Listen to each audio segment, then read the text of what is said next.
I only have 2.5 minutes, so I want to just concentrate on one part of the motion. And in supporting this motion, I want to put particular emphasis on the demand to reverse the cuts of job seekers allowance for under 26-year-olds.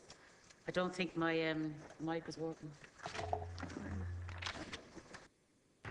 The 32 million cut was presented cynically as a jobs activation measure, to quote the government, to ensure that young people are better off in education, employment or training than claiming.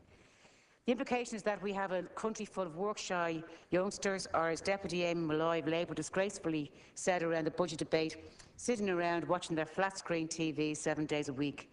There is no evidence to back up these slurs on our young unemployed people. The facts are 85% of those aged between 18 and 24 who are on the live register previously worked. When the jobs were there, even with low pay and poor conditions, young people were prepared to work. The problem is not a lack of motivation. The jobs are not there. There are 32 unemployed people for every job vacancy in the economy. The impression is also given that young people do not need this money.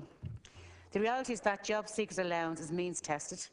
This includes the income of a partner, a spouse, but also the benefit of living with parents at the time. To gain the allowance, you have to need it. According to Eurostat in 2011, 42% of 18 to 24-year-olds were at a risk of poverty or social exclusion. For those living at home, this cut is yet another cut in family income. The rate of unemployment or jobs availability varies around the country. Many people outside major urban areas have to move to find work. This measure is a real disincentive in this regard.